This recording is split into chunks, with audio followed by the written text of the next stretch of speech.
क्या आपने कभी सोचा इस देश में सबसे ज्यादा टैक्स कौन देता है?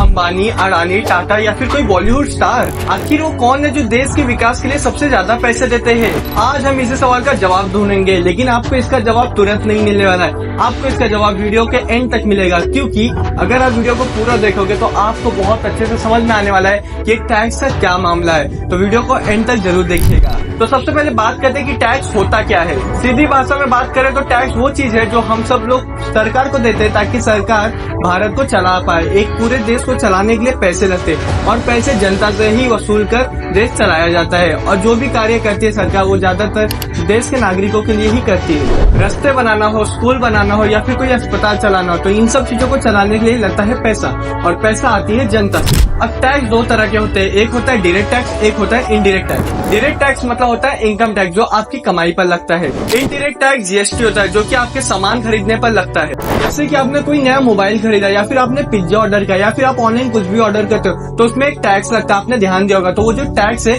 उसे हम इनडायरेक्ट टैक्स कहते हैं, वो सीधा गवर्नमेंट के पास जाती है। लेकिन सबसे बड़ा सवाल यही है कि सबसे ज्यादा टैक्स देता कौन है? क्या आपने कभी सोचा कि कोई आम आदमी आपके और मेरे जैसा बहुत ज्यादा टैक्स सरकार को दे सकता है? तो इसका जवाब है बिल्कुल नहीं, क्योंकि हमारी जो कमाई है वो बहुत ही ज्यादा कम है और हम उतना सामान खरीदते भी नहीं। हम उतना ही सामान खरीदते हैं जितना कि हमारे पास जितनी सैलरी आ रही है। तो इस हिसाब से हम उतना ज्यादा टैक्स तो नहीं देते हैं। असल में देखा जाए तो सबसे ज्यादा टैक्स सरकार को या तो कोई बॉलीवुड स्टार ही देता होगा, या फिर कोई बड़ी कंपनी देती होगी, या फिर कोई बहुत ही ज्यादा पैसे वाला आदमी। अब यहाँ पर दो मुकाबले होते हैं, एक होता है इंडिविजुअल और एक होता है कॉर्पोरेट। इंडिविजुअल में काउंट करें तो अक्षय कुमार हो गया, अमिताभ बच्चन हो गए, फिर अंबानी जी हो गए।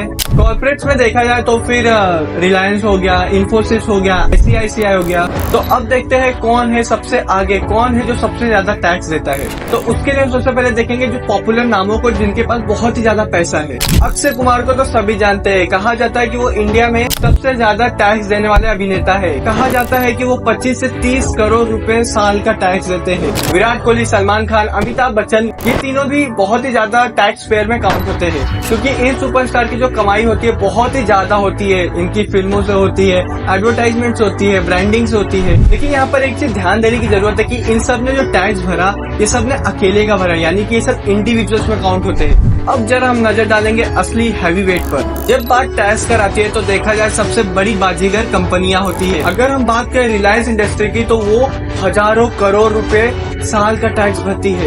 टाटा की 2-3 कंपनियां मिला दी जैसे कि टाटा स्टील, टाटा मोटर, तो ये सब अरबों में टैक्स देते हैं सरकार को। Infosys, Wipro, HDFC, ICICI bank, ये सब भारी भरकम टैक्स भरती है। सिर्फ डायरेक्ट टैक्स नहीं, ये कंपनियां बहुत ज्यादा लोगों को नौकरी देती है और उनकी जो सैलरी होती है उनमें से भी टैक्स कटता है। अगर एक कंपनी 10,000 लोगों को जॉब देती है तो उनको जो सैलरी देगी उनमें से भी टैक्स कटता है। इसका मतलब है इनडायरेक्टली कंपनी टैक्स पेयर, छोटे छोटे टैक्स पेयर भी बना रही है। अब अगर आप सोच रहे कि अक्षय कुमार 30 करोड़ का टैक्स साल में देता है और रिलायंस कंपनी 15,000 करोड़ का टैक्स देती है, तो जाहिर सी बात है कि रिलायंस कंपनी जीत गई। लेकिन एक बार याद रखिएगा कि अक्षय कुमार जैसे स्टार्स जनता की नजरों में रहते, तो यानी कि उनका जो टैक्स है ना, ये कहीं ना कहीं उनका ही ब्रांडिंग है, ये उनको और भी ज्यादा पॉपुलर बनाता है। वहीं जब हम बात करते हैं कंपनीज की तो वो इतनी पॉपुलर नहीं है, लोगों को इतना आइडिया नहीं है कि कंपनीज इतना ज्यादा टैक्स दे रही है हमारे देश के डेवलपमेंट के लिए। तो देखा जाए कि एक तरफ से जो कंपनीज होती है बड़ी बड़ी, एज अ बैकबोन इंडिया के लिए काम कर रही है। अब हम बात करेंगे वो अनसंग हीरोज की,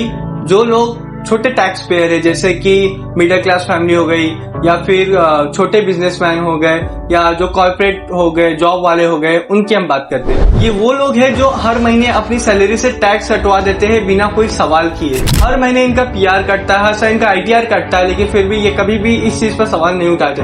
असली हीरो हमारे देश का तो ये भी है, क्योंकि जितना टैक्स वो अपनी कमाई से देते हैं उतना ही हमारा देश धीरे धीरे मजबूत होता है। तो फिर सबसे ज्यादा टैक्स कोई कंपनी दे या फिर कोई सेलिब्रिटी दे? देखा जाए तो देश में सबसे ज्यादा टैक्स लाखों लोगों का मिलाकर सबसे ज्यादा होता है, जो छोटे छोटे टैक्स पेयर्स होते हैं। तो अब हम फाइनली बात करेंगे, जैसे कि मैंने आपको वीडियो के स्टार्ट में बोला था कि देश में सबसे ज्यादा टैक्स कौन पे कर रहा है। तो चलिए इस सवाल का जवाब फाइनली मैं आपको बता ही देता हूँ। देखा जाए तो हम किसी एक को ही टारगेट नहीं कर सकते कि वही देश में सबसे ज्यादा टैक्स दे रहा है, पर हम कैटेगरी वाइज देखेंगे तो हमें थोड़ा सा डिफरेंस समझ में आएगा। जैसे कि अगर हम कंपनीज में देखें तो रिलायंस, टाटा, ये सब कंपनीज होती है जो हाई टैक्स पे करती है। इंडिविजुअल्स में देखा जाए तो सलमान खान, अक्षय कुमार, ये हाई टैक्स पेयर से और इंडिविजुअल मिडिल क्लास फैमिली जो जॉब वगैरह से कर रहे हैं, ये लोगों को हम काउंट कर सकते हैं। देखा जाए असली सवाल तो ये होना चाहिए कि जो हम टैक्स भरे, क्या इससे हमारे देश का विकास हो रहा है? तो इसका जवाब ये है कि जी हाँ, हमारे देश का विकास हो रहा है, क्योंकि जो हम टैक्स पे कर रहे हैं ये हमारे देश का इंजन की तरह काम करता है। अगर आपको ये वीडियो पसंद आए तो वीडियो को लाइक कीजिए, चैनल को सब्सक्राइब कीजिए और आपके सभी फ्रेंड्स के साथ वीडियो को जरूर शेयर कीजिए।